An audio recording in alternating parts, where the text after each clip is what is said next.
Mine? Mine. Oh, okay. I'm plugging my camera here. Okay. And anytime.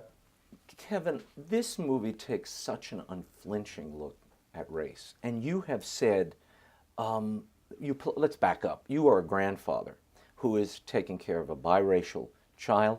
Your wife, your daughter has died, and you become locked in a custody battle with the black family, who is your son-in-law's family. Why this story? Why did you feel you had to tell this now? Well, it wasn't, I had to tell it now. I mean, I think you have to deal with the things that are right in front of you. I mean, sometimes we're managing so many crises, you know, but then we're forced to deal with what's in front of you right now. And for me, as an actor, this script came to me, and I read it, and I was confronted with so much truth and so much kind of pain and so much, you know, love. There's all those things that are in this screenplay, and when I was done, it had really held its line, and I said, oh my God, I think I have to make this, and promised the director that we would. I just felt that it was a movie of our time, and that's important to me. I mean, I don't know what I'm looking for when I open the page. I try to be a blank slate. So, you know, I mean, this wasn't a movie that was trying to anticipate where we are in this country, both where we are, you know, a lot of people think we're here because of August. And it's just simply not true. But it is of our time, and it spoke to me, and there was language in it that I've had trouble coming up with myself that I actually believed in. And so getting it made became a priority to me for whatever reason, and the subject matter that seemed to bother so many people didn't bother me at all. The language that seemed to bother so many people didn't bother me at all. Because it's truthful. Well, I just felt that if you're going to look at something, you have to do it in the most authentic way, which gives you the best chance to reconcile. You've said about this project, Black or White, that it doesn't look backward, it looks forward in an authentic way. What does that mean? Well, I think I make movies, so I'm not a spokesman for, you know, where we're at in this world. I'm a spokesman for what moves me, and I think will translate to other people. And sometimes if we're going to deal with this idea of race, we have a tendency to look backwards and look at historical movies. Selma, for instance, or For the Butler, or 12 Days a Slave. We're looking back at that awful, formidable time. This movie is a look at kind of really where we're at today in terms of race relations. So that's what I meant by I wasn't looking back, taking on a negative connotation. It was just because it's so hard. We don't want to talk about it today. We can talk about it in terms of history, and we can see that that's bad. But we don't want to see that, you know, that how far we actually have come along, or haven't come. You know, and so when you get down to that, you realize, oh my God, we still are dealing with this, and we are. Do you think race is misused in the country today? That it rears its head at times when it isn't called for, when it's not? I think it can be. Sure, anything can be. You know, anybody can use something to an advantage to either inflate or incite. But the problems are real. The veil over you know, blacks in this country is real. You know, the historically how this started, how this was manipulated, and where we find ourselves, and when you layer on everything, you know, with, you know, crowded cities and people looking for work, and that veil never goes away. And for anybody that thinks, you know, oh, let's just get over it, can't you, and move forward. Well, that's half the medicine. We have to move forward. But just callously saying, let's get over it, means you're just not taking, I think, an empathetic look at what has to be overcome and what is actually real. Because there are people out there dealing things every day that you don't deal with because of the color of your skin. You put $9 million of your own money into this project. Yeah, it's kind of, it might not total out to 9. It was real close. You'll feel it now. You'll feel it later when you go counting up the taxes. Why did you decide to invest that much money in a movie? You should know better. Yeah. Movies are... It's not the first time that I've done this. And you know, I live, the architecture of my life is such that when I see something and I want to do it and there's nobody that's willing to stand with me, I do it myself. I don't know why that is, and you're half right. I shouldn't be doing that. That's not my job description. I'm not a bank, but I can't fall out of love with something. And just because someone renders something either a little, well, it's kind of dangerous, or how are you going to get this? My overwhelming urge to share something that I think informed me and can help people is what drives me in the movies. I would have not made Field of Dreams. I wouldn't have made Dances with Wolves. And Dances with Wolves, I had to go into my pocket. So it's not something foreign to me. I love that entrepreneurial risk-taking. That's really at the center of what you do. I mean, everything you do. Yeah, it has been. I think that I haven't lived a life trying to make my pile get bigger. I've been blessed. I didn't know that some of the great things were going to happen to me, but I'm still pretty young at heart. I love the idea of, hey, what if? What if we could make this work? What if this could work? And it's like, come on, guys, what if it could work? I mean, I take a solid look at things, not a naive, not a childlike But you look don't at them. repeat yourself. But my enthusiasms are high for things that I believe in. Well, you promised Mike Binder as Yeah. well, your writer-director on this project, that you would do this movie. I didn't realize it was based on something that happened in his own life. Yes. How rooted was it to what his Well, it was pretty experience rooted. was? I mean, the only difference, he had his sister's sister, his wife's sister, got a blood transfusion when she was 31, back in the day when AIDS was really running high and still running high. And she lost her life. She had a biracial baby that then her own sister decided to help raise, along with the family of the young man who wasn't going to be in the life of the child. So Reggie is probably the realest character in the movie. The truth of the real story is that there was no acrimony there. They were not angry at each other. And they helped to raise this child, and now is 34 years old and very well adjusted. But Mike thought that this was a real potential to have a way to look at race, how we deal with each other, and how we need each other, and coming together and joining forces for the good of a child was not only possible, but was the right thing to do. How did you prepare to play Elliot? I mean, this is a lawyer. He's a heavy drinker. I know you're not. He's also a man he obviously has a heart for this child, but he's a driven guy who goes out and gets what he needs when he needs it and when he wants it. Yeah, well, you want to draw characters that you recognize. I mean, that's why we go to the movies, to see ourselves. If we don't see ourselves, we start to dismiss them. We maybe drift off into fantasy. And those movies have their place and their value. And, the romantic comedy, which we know is just, it's structured, and we never fall out of love with it. And the Western and the political thriller, you can go right down the list. But there are these movies where we realize at some point we are looking at ourselves. We're looking at our society. And at that moment, the more authentic you can be, the more honest you can be with who these characters are, how they're layered, because we are complicated, broken people. Yeah. And we still manage to go to work. We still look sharp.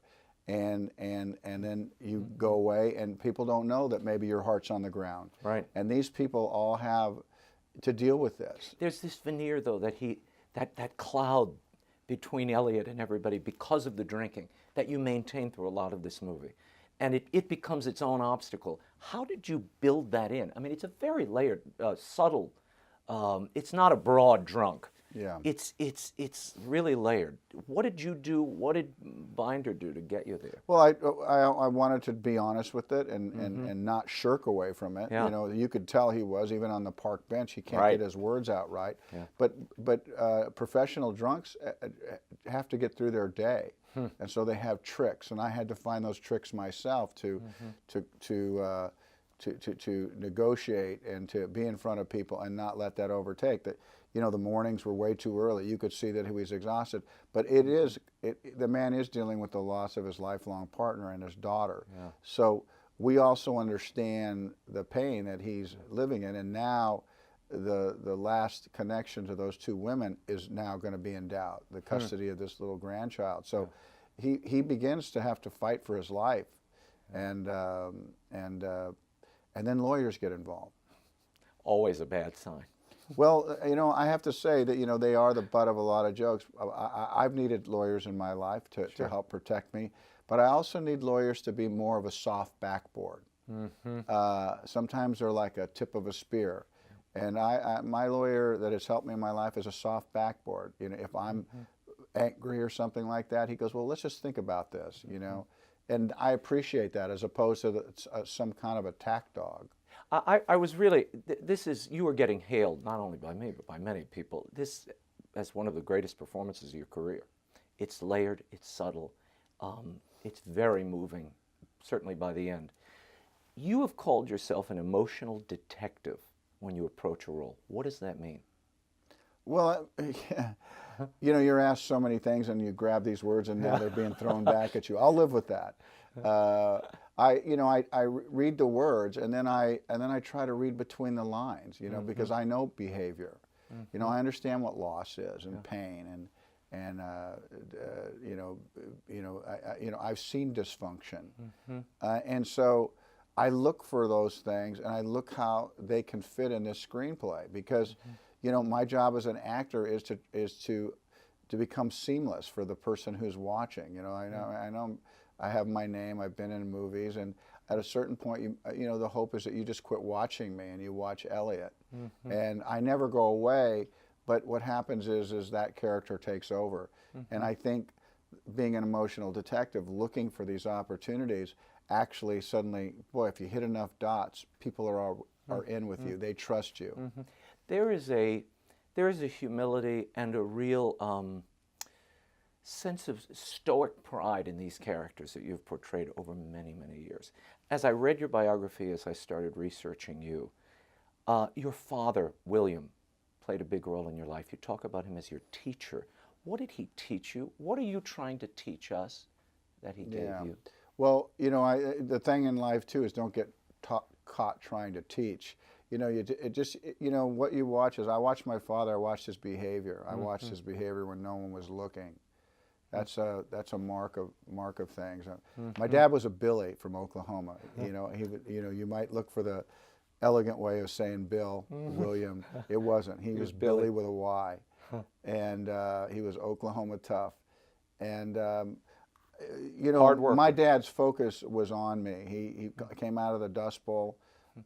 He saw men out of work. He saw his father out of work, and so he took one job and he never let go of it. He worked with that company his whole life, and he probably missed certain opportunities, but it was so much on his mind that it could all go away. And when you see it all taken away from you, it marks you, and it certainly informed my dad. So he was a no nonsense kind of person, and about, you know, to hold a job, you have to outwork everyone. Right. And that's just a, I know that sounds so simple, but it's you know, what he's saying is you don't be late. You work, you do extra things. And, you know, my dad, there was plenty of times he worked for the Edison Company, and it means when the wires go down in giant storms, and sometimes he'd be gone 2 or 3 days, like 48 hours, 72 hours straight of climbing poles in the rain and doing things, and he'd come home and the phone would ring and they'd want him to go again, and my mom would say, don't answer that phone. You know, they can get somebody else, you know, because all the other men, and he goes, no. He says, well, he'll go. And I could hear these conversations as a child. So I understood, you know, his psyche, and that couldn't help but somehow bleed over into me. He was a person that would go. Yeah, and his work ethic. Yeah, because he would say, look, if they don't call me, they're going to call somebody else. And in that instance, he wasn't so much worried about his job. He just knew other guys were tired. Yeah. As I look at your career, that ethos really characterizes it. And I want to talk about some of the other things you're involved in, from machines to separate oil from water, something very near and dear to my heart, to a book you're working on. This didn't happen all at once for you. No, it took its time. I didn't, you know, a lot of people either have a connection in Hollywood, knew they were going to do it for a long time, have family. I didn't have any of that. And I came to this late, in my last year of college. I had always been performance-oriented, so when I look back in my life, I know, trained classically on piano. I was raised in the church. My grandmother played the piano. My mom and her sister were in the choir, and I certainly was in all the Christmas things. I was always a shepherd, you know, looking for the star. And, Grabbing the robe? you know, and the thing falling across my face and missing my cue. My dad said, you need to pay attention and quit messing around. You know, if you're going to be a shepherd, be one. And I was like, oh, I always was in trouble in church. Always. I was always, you know, I loved church, but that's where I got in trouble because I think I played too much. Well, you talked at Whitney Houston's funeral about that was your connection, really, because you both grew up in the Baptist church. Yeah. Do you see that as a spine for so many of these characters and the choices you've made coming out of that experience? I don't know. But certainly how I grew up informed me, you know. You were asking me. I asked you about how this didn't happen at once. Career. And so it didn't, you know, and so I didn't like just burst onto the scene. Once I knew that I wanted to be an actor, I actually went back into really educating myself. I became the thing that I knew I wasn't, which was I became a good student. I wasn't good in school, but I was thirsty, I was hungry, and it was the first time that when I would learn something, I could just build on it naturally and not just have to remember it for Monday. Well, there was a decisive turning point. You're on a plane from Puerto Vallarta, yeah, and you run into Richard Burton. Yeah. What did he tell you? Well, it wasn't as decisive as it's been made out to be. It's just kind of almost become urban legend. But I did see him, and I was at that moment really thinking about becoming an actor, and I wanted desperately to talk to him, and he had bought about 4 seats on a plane. I thought to keep people away, but I'm so dumb. I thought, well, hell, I could get right next to him, you know. And when I did, it was like, God, the one guy in a plane that doesn't get it. But I was very young, and he tolerated that, and we had a discussion that I'll keep to myself. But at the end of it, it was important somehow that I met him. And the sad part for me on that is I never got to see him again. I would have loved to have had some kind of conversation. What was the tenor of the conversation, if not the content? No. Was it about acting? Was it about life? No, it was about trying to be a good man because my mom had talked about him, said, you know, this guy, you know, he said, you know, these Hollywood people have these tortured lives. And I don't know if my mom knew in some way that I was going to one day do this, but I remember her talking about how hard their lives were. And so I had a conversation with him. Do you think you can have a life in the movies and not have to have all this stuff? You know, I mean, he could have probably just said, "Hey, go back to your seat." Right. And it was about that. We just had our own kind of little conversation. It was very short, about 10 minutes, and then he was gone, and I didn't get to close that circle. It's a great story, though, and I love that you had that moment with him. And he was a great actor right up until the end. Tell me about. I want to return to this thing about the church and your faith. Does your faith guide your work at all? I see a thread running through all of these projects, from Field of Dreams to Dances with Wolves, a love of humanity, a pride in humanity almost, that runs clear through to this project. Do you see that? Yeah, well, my faith gets tested like everybody, you know. I mean, there's times when I think I'm a pretty big shot, or I think I'll just can manage something, and suddenly I can't, and suddenly things start to fall down, and I don't know how to pick myself up. Because I am an entrepreneur, I take big cuts at life, and I think, why didn't this work? You know, and there are moments when, you know, I'm doing so much thinking that I don't put trust in the thing that I know that really has guided my life, because I know this didn't happen by accident. I know I'm the one that got up in the morning. I know I'm the one that tried to outthink stuff and did these things. But I've had a pretty magical life, and you just have to be kind of an ass to think that it was just because it's just you. Right. You know, there has been something over me, and I'm not capable of always talking about what that is, but I do know my life and my children have had you know, listen, I pray for one thing in my life. You pray? I pray for one thing in my life. I do. I pray that I'm the one that gets to raise my children. I just don't want anybody else to have that opportunity. I have a 4, a 5, and a 7. And so to me, it's not about any of these things that my ego would want, because I want to continue to make movies. No, you want the Oscar, you want the those things would be nice. I'm not immune to that. But if I have a wish, you know, a wish is a prayer in a way, whatever. It's like I want to be the people to teach them. and that's it. The list doesn't go on. You know, I mean, I could about health and all that stuff, but if I need to focus, it's the protection of them. Well, that is to be expected. You don't want to give that see opportunity to somebody else. No, why would you do that? Yeah. Yeah. I want to talk about the diversity of the things you're involved in. You're building these machines that separate oil from water. BP used some of them during the big spill down in the Gulf. You're writing a book now that is being portrayed as sort of a family-friendly book. What is this? Why run in so many directions? Well, You've got to have a pile of scripts when you get home waiting for it's you. not so many directions. There's some things I don't know how to do my computer, but I can hold on to these bigger kind of things and devote a level of time to them that kind of can distill them down, and I can work on them. And it seems it's not effortless, but it doesn't tax me. I like working on things, and the water, the use of water, the spills that continue to happen around the world. We didn't have a big effect on the oil spill simply because we came to it too late, and we're not really having an effect on it now because oil companies simply haven't moved that direction. They still want to sink the oil. Right. They still want to burn it, which is just ridiculous. You know, the idea is you take it out of the environment, and I can do that. I know that, and people could say anything they want about discrediting an actor being involved or whatever, but the fact of the matter is I know how to do that better than anybody in the world. Okay, we're not doing it because that's just the way the business isn't mandated Cheaper to do it the other way. But I haven't. But like everything, you know, I don't give up. I'm pretty dogged. You know, I did that 20 years before. I did it during there. I'm doing it now. I don't give up on things because I know that this business goes forward. And so I have a company that really deals with produced water and how to do that more efficiently so that we preserve water. Tell me about the Explorers Guild. The Explorers Guild is I'm a co-writer, not the main writer. It's just a great adventure book, very much in the mold of like a Kipling or Jules Verne. And I don't say that lightly. I don't say things till I see that they're really going that direction. And it's really a fantastic book, and it's one of 4. And it's I'm just really happy to be a part of it and trying to create, you know, a new source material because we have our great classics. And I thought, well, where are our great classics coming from this century?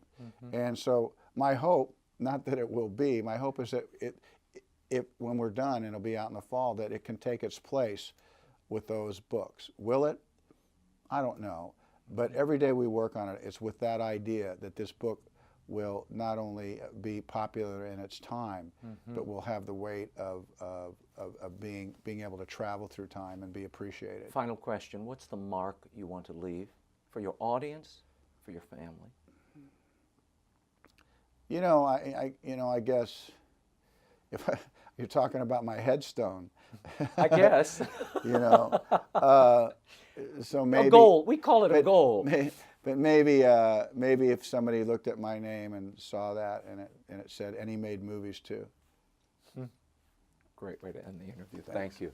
Thank you so much. You're welcome. It's a pleasure. Really a pleasure. I'm a huge admirer of your work, and I think Postman is probably one of the most underrated, and that is one that is and will endure because it's got such heart. It was so original and ahead of its time. Thanks. Like I think, and this movie. It's a pretty epic movie.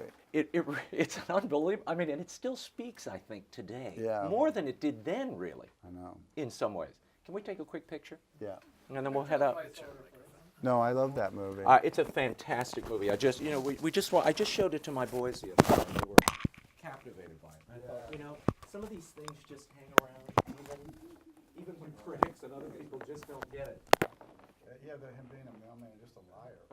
Get your finger out of my shot.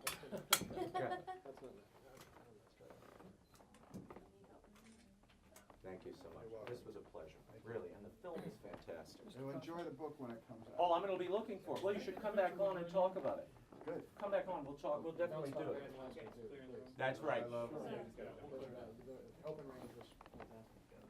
my God, Silverado, Wyatt Earp. Oh my gosh.